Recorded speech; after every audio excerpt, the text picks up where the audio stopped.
Hi, this is Mr. Marquedos. In this lesson, we are going to talk about growth and decay models. So we are modeling with functions, and this time we are modeling with exponential functions. Exponential functions are incredibly useful in modeling, and the reason for that is there are many real-world phenomena which will either increase or decrease by a fixed percentage over a given unit of time. So our goal today is to construct increasing and decreasing exponential functions to model quantities which either grows or decays by a fixed percentage over a given unit of time. The best way to check this out is to think about something that everybody knows and loves, which is money. And that's what we'll do here in number one. So, suppose that you deposit money into a savings account that earns 5% interest per year on the amount of money that is in the account for the year. Assume that you deposit $400 into the account initially. One assumption we are making is that $400 cannot be touched. You cannot withdraw or deposit money during this 1 year time period. So part A, how much will the savings account increase by over the course of the year? Well, I have my $400 and I'm supposed to earn 5% interest on that money.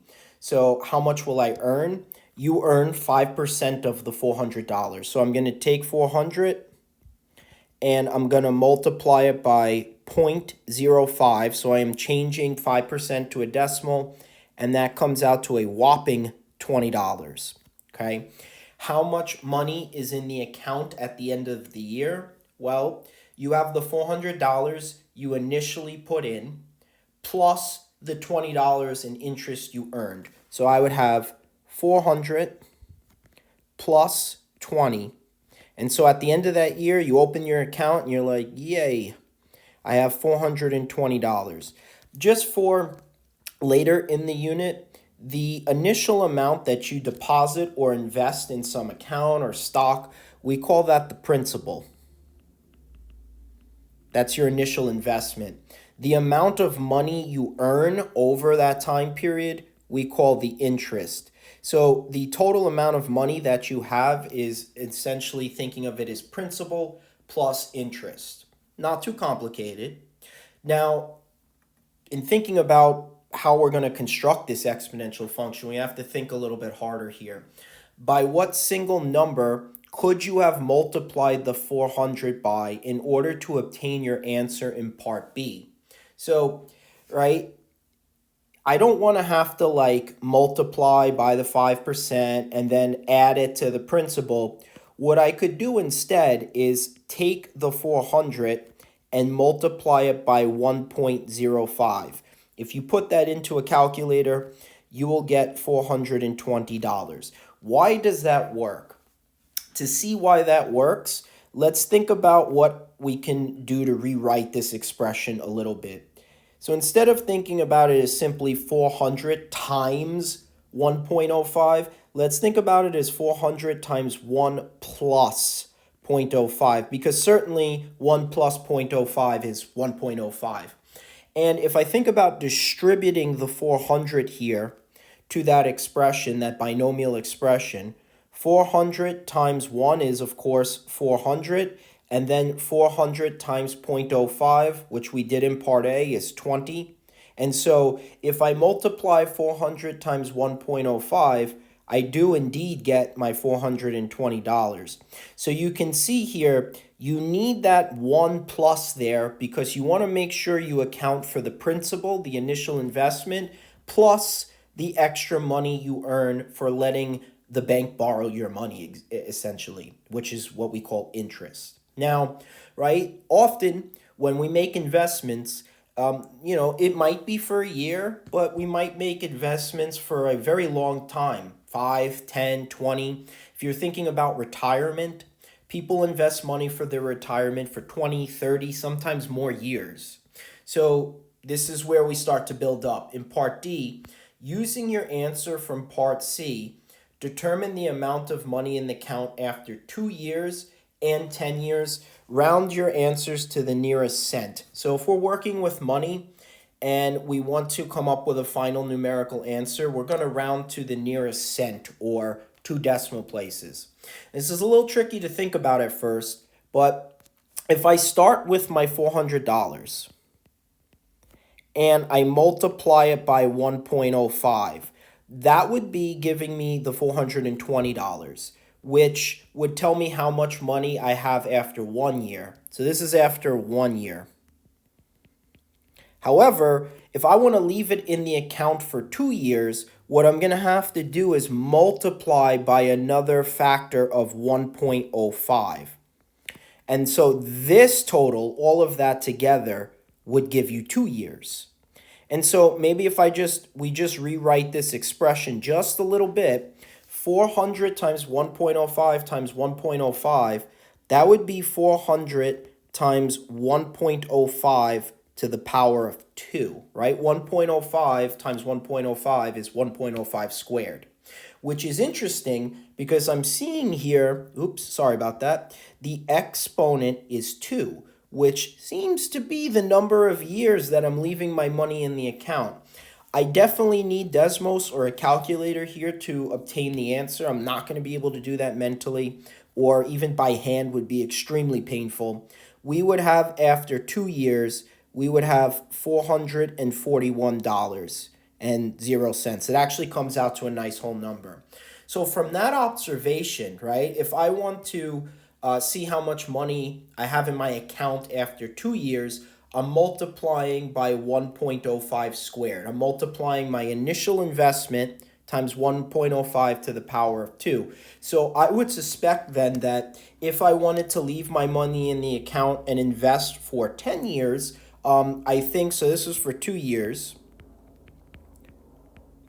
For 10 years, my guess would be that I would have to take my $400 and I multiply it by 1.05 to the power of 10. So that exponent, and this is why we're thinking about exponential functions, that exponent on the 1.05 multiplier is the number of years that you have invested this money. Now, you might think you would be rich because, 10 years is a long time. Unfortunately, $400 is not a lot of money. And if you type that into your calculator, Desmos, you're going to end up with this amount, which is not, you're not rich from this, that's for sure. You would have $651.56. The answer is, if you want more money, you better invest more money.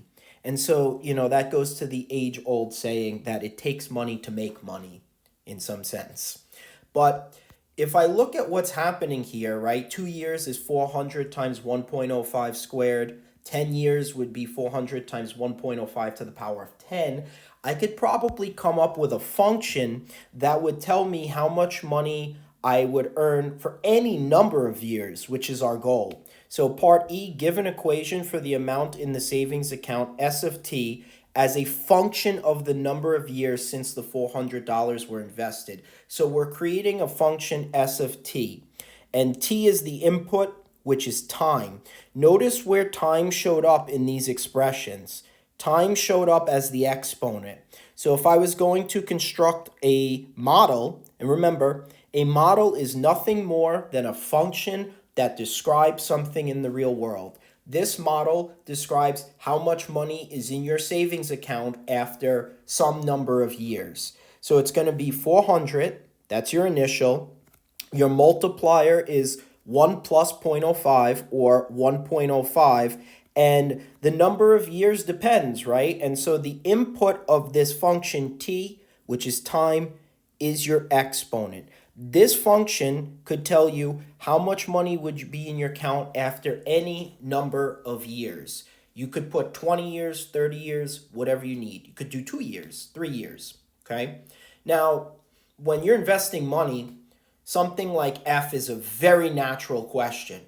By creating a table in Desmos, determine to the nearest year how long it would take for the initial investment of $400 to double, right? You make an investment, natural question would be, hey, how long is it going to take to double my money?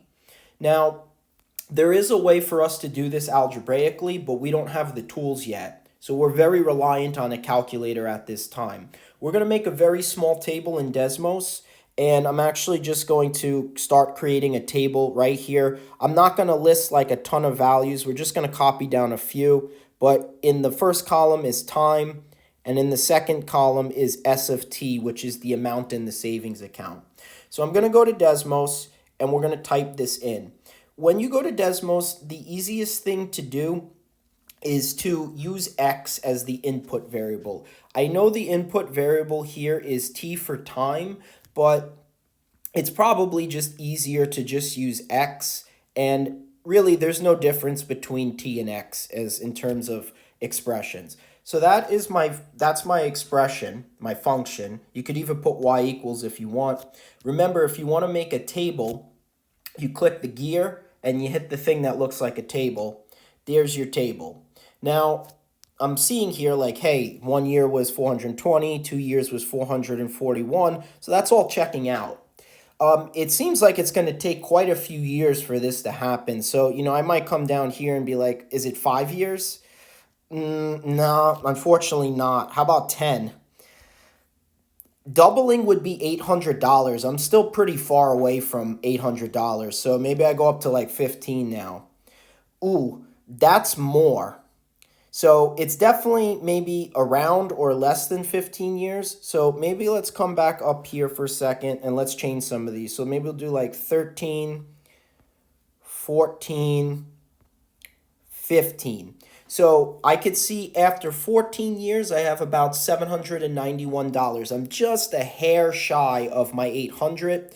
And at the end of 15 years, I am over that $800. I'm at about $831. So on my work here, I would probably just include these two rows to justify my answer. I don't need to write an entire crazy table because I'm just looking specifically for $800. So on my table, I'm just going to jot down the times 14 and 15 years and the amount of money that I would have after those times. So I would put down 14 here, and rounding to two decimal places, this would be $791.97. And then after 15 years, we're up to $831.57. So it's like somewhere in between here. If I want to know exactly, I could graph, and I will be able to do this algebraically towards the end of the unit. So it's got to be between 14 and 15 years, but I think at the end of 14 years, you're actually much closer to 800 than you are at the end of 15 years. So I would say that it will take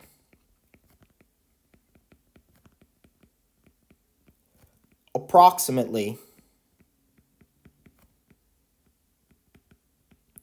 14 years. It would actually be a little bit more than 14 years, but they did ask me to round to the nearest year. So approximately 14 years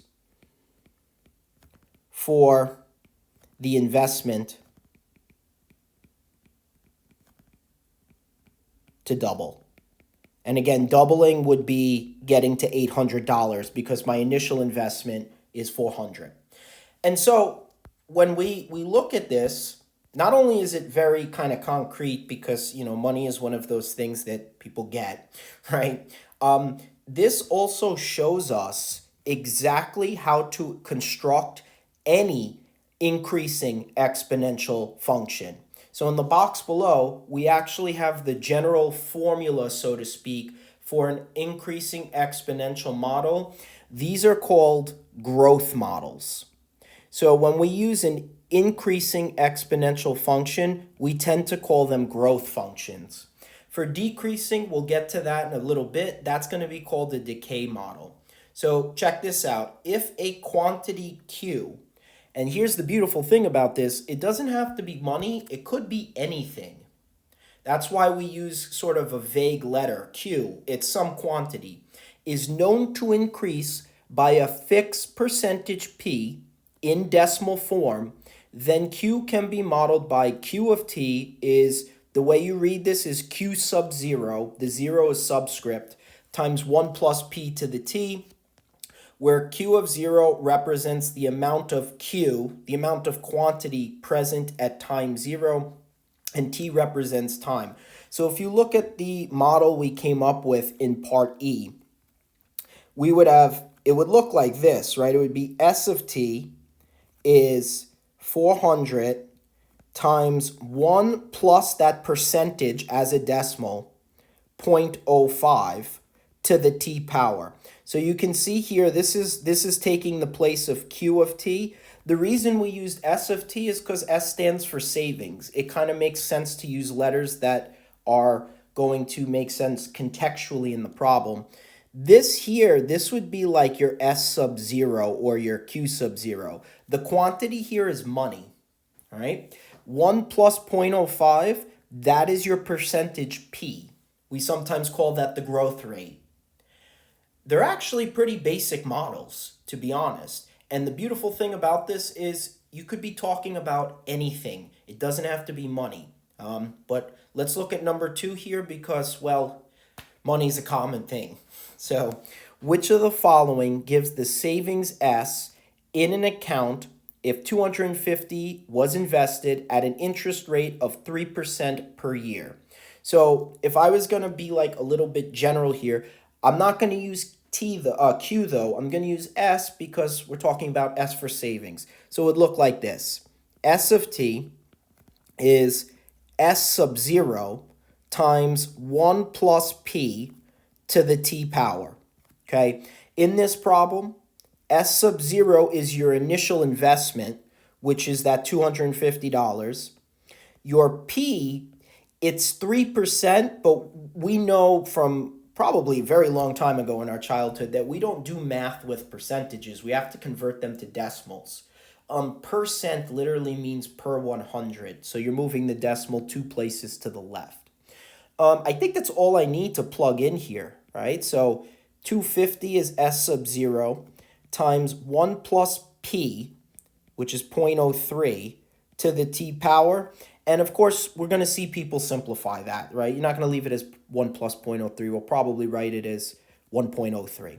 So I have 250 times 1.03 to the t, and that would definitely be choice 2. Really not too bad, to be honest. Maybe it's not money. Maybe it's going to be population. It could be a lot of things. It really doesn't matter. Every exponential growth model must fit this form. Cool? Now, there are things that decrease at fixed percentages. One very common example in science courses that you learn would be something like radioactive decay in chemistry. A substance will decay at a fixed percentage over a given unit of time.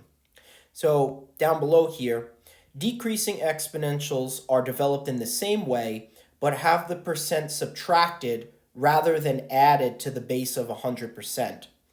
Just remember, you are ultimately multiplying by the percent of the original that you will have after the time period elapses.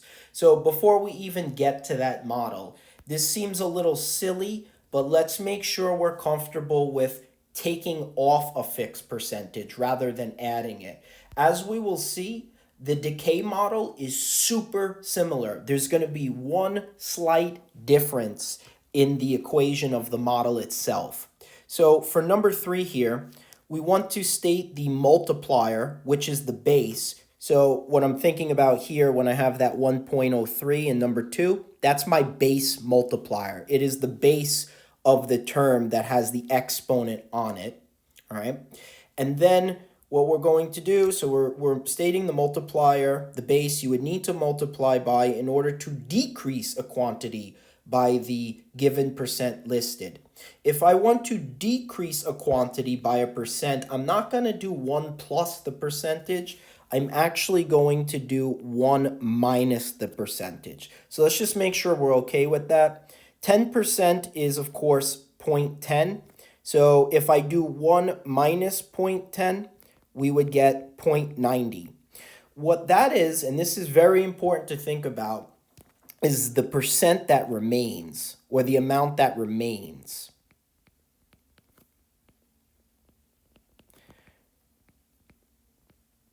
So if you lose 10% of something, you have 90% of that thing left.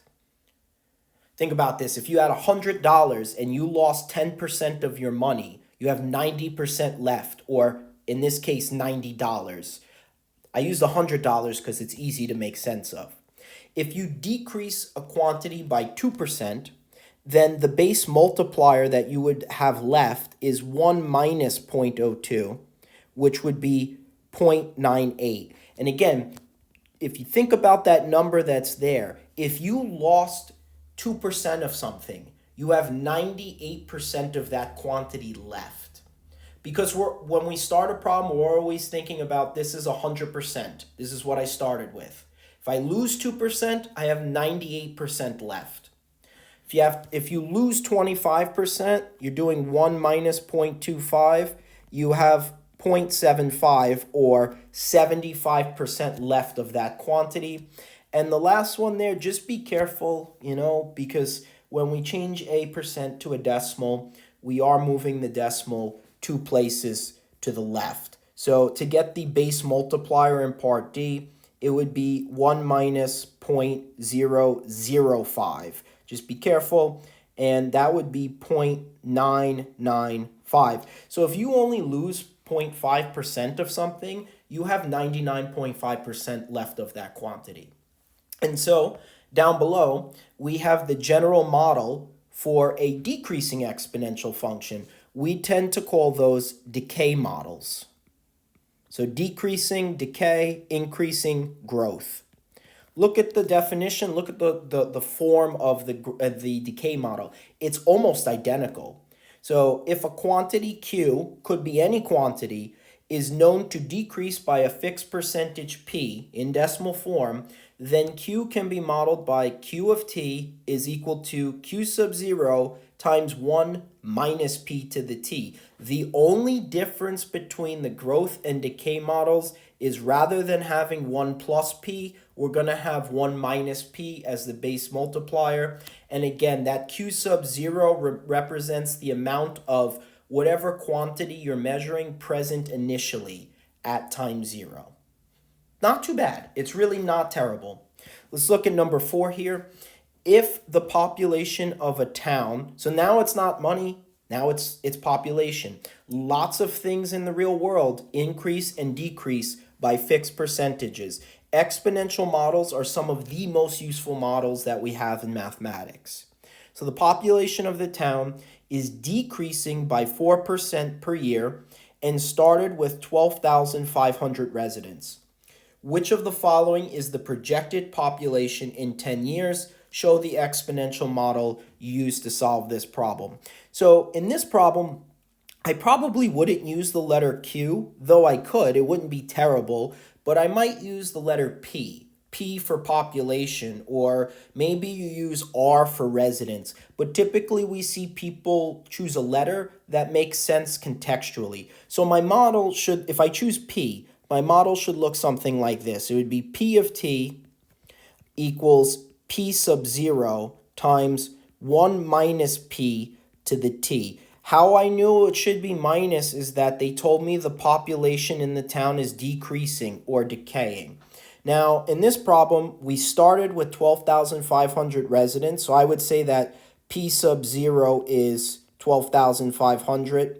The percentage as a decimal that we are decreasing by is 0.04 as a decimal, and then the time we're looking for is 10 years. So maybe I construct my model first here. So I would have P of T is equal to P sub 0, which is 12,500, times 1 minus P, 0.04, to the T power. Maybe I simplify that really quick. So that's 12,500 times 0.96 to the T power. Now that I have my exponential model, all I need to do is plug in the time you want. Like, hey, how many people or residents are left in this town after 10 years? So I'm going to find P of 10. Time is 10. So I have P of 10 is 12,500 times 0.96 to the 10 power. And I'll just show you, no biggie to type that into decimals. Takes me no more than 10 seconds, hopefully.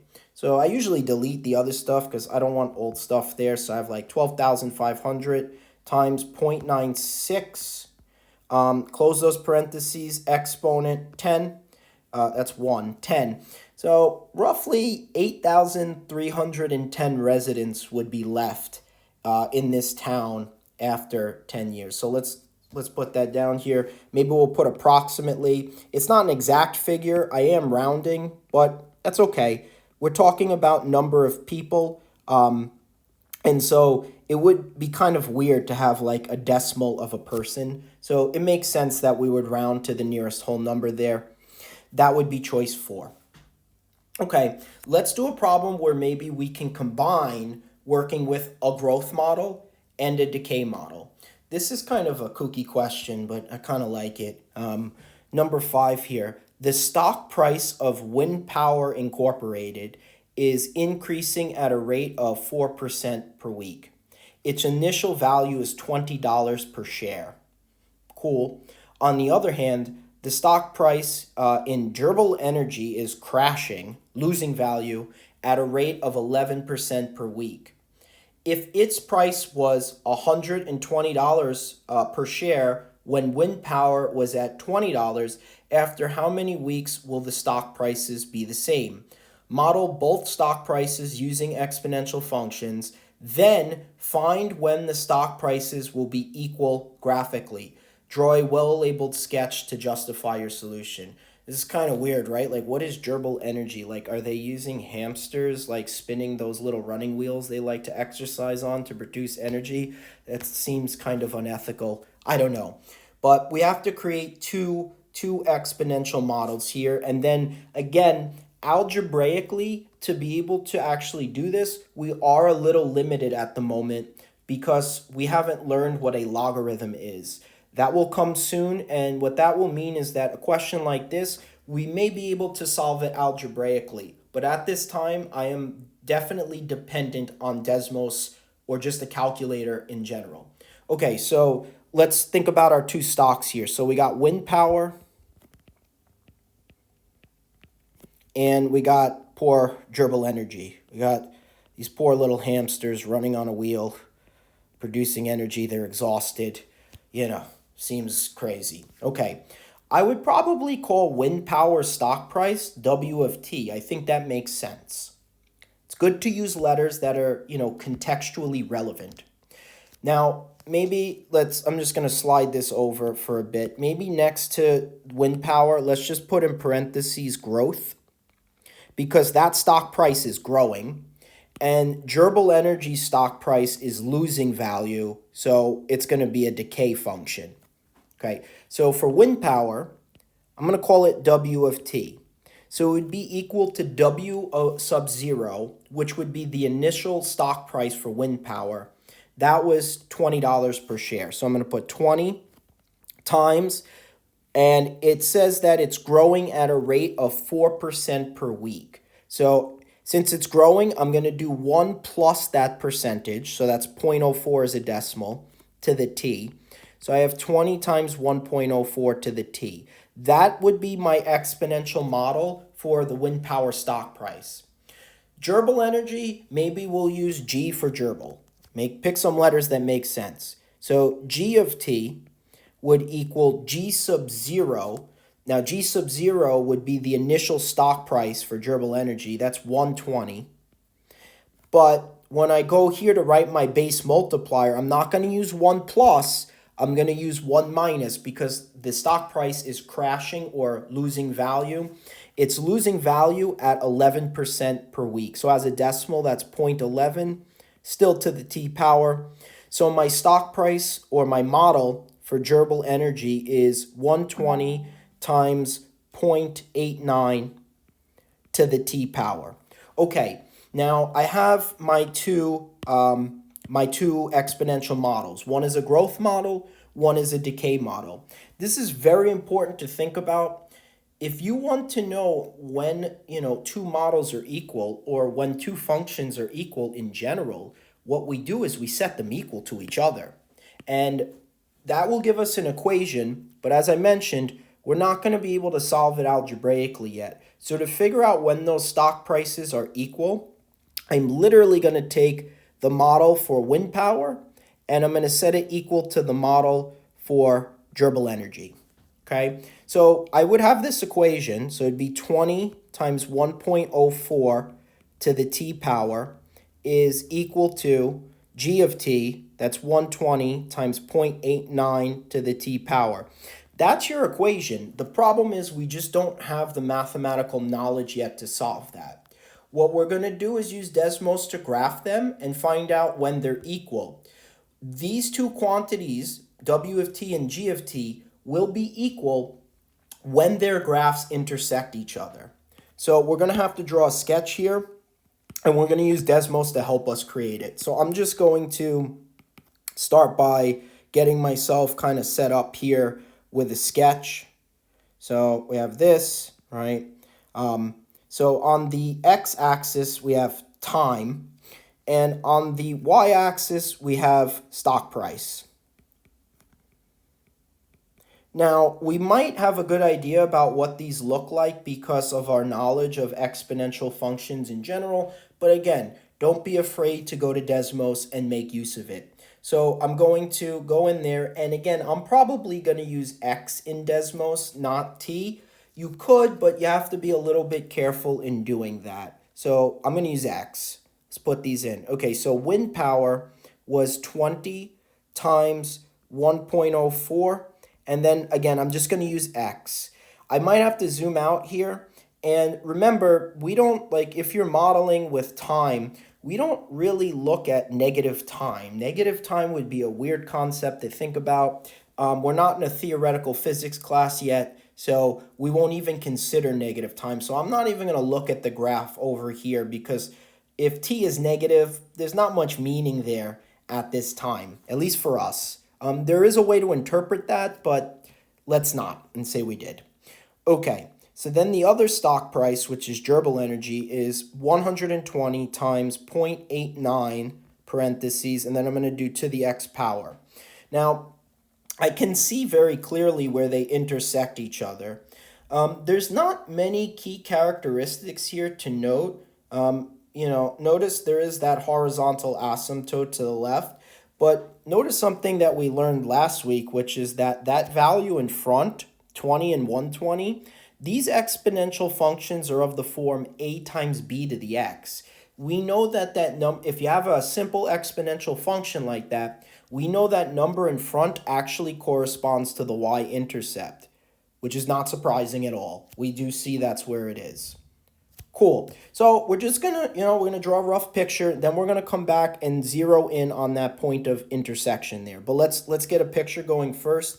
So red graph is wind power, and the blue graph here is gerbil energy. So for wind power, what color did I use for wind power here? I used blue, so we'll use blue. I'm gonna start it at 20. And again, because it's a sketch, if I just put a point here, nobody's going to know where that is. You have to mark it. I don't have a grid. So that function looks something like that. And then I use purple for gerbil energy. So it started at like 120. And again, I have to mark it because nobody's going to know where that is based on a picture. And this one's decreasing, something like that. And I put my little tails at the end. That's my sketch. The point of interest for us is, of course, the intersection of these two graphs. And that intersection point is going to represent when those stock prices are equal. The beautiful thing about Desmos is if I want the intersection point, I just click the button, or I click the point where they meet, I should say.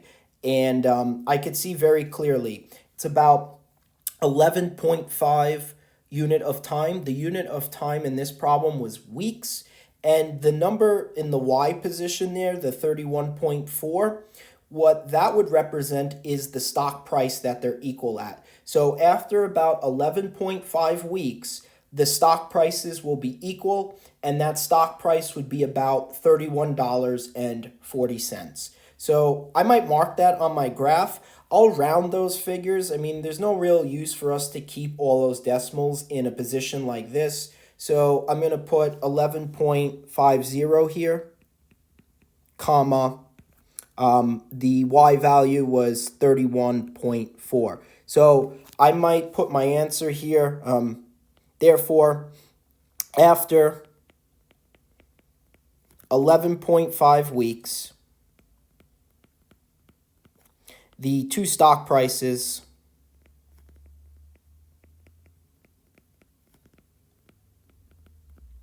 are equal. I would say maybe the value of the stocks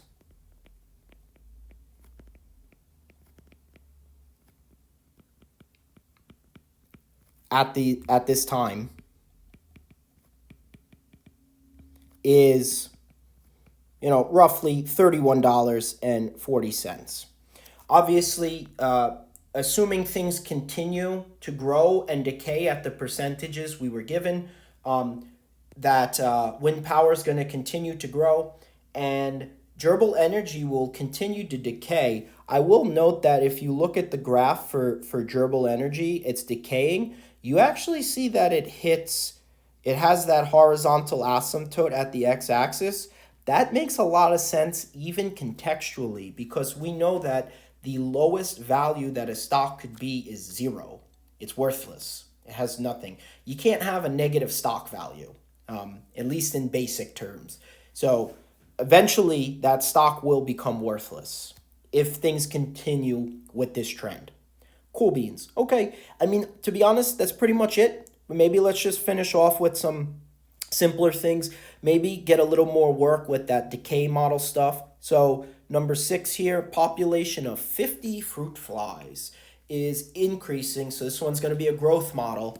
You got to look at the language of the question. They're not going to explicitly say, hey, make sure you make that 1 plus P.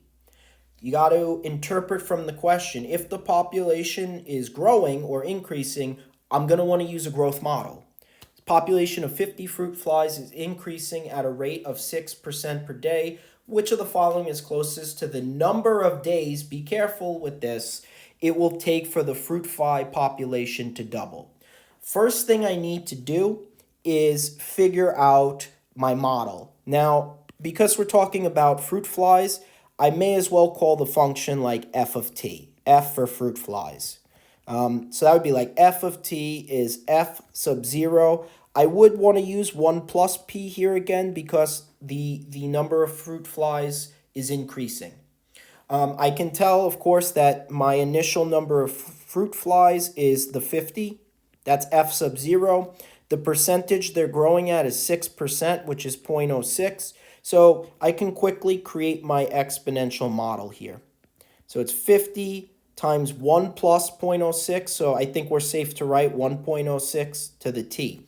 Be careful here because this question's a little bit different in some sense from the ones we did before. I will show you how to do this graphically. Though this is like that first problem when we figured out how long it took for my money to double. So they're asking which of the following is the closest number of days. That's a time. So they're looking for t. It will take for the fruit fly population to double. Well, if I started with 50 fruit flies, doubling would be when do I have 100 fruit flies? So let's come over to the right here. So I'm going to say what I need to figure out is when fruit flies comes out to 100. So I'm going to take my equation, 50 times 1.06 to the t, and I'm going to set it equal to 100. Again, we're limited here. We do not have the algebraic skill set at this time to solve that without a calculator. Actually, even if we did have the algebraic skill set, you would still need a calculator, but we'll get to that in the coming weeks.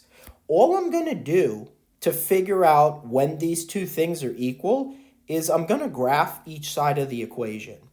So let's do that. Let's go to Desmos. We'll clear out all the junk from the previous question. We don't want to have extra stuff there that we're not using. That's just going to lead to confusion. So I got one function, which is y equals 50 times 1.06 to the, I'm going to use x again. You could put t, but Desmos kind of freaks out a little bit sometimes. I would prefer just to use x for any input variable here. Now, how do you graph the other side? The other side is just 100. We would have to put in y equals 100 and 100.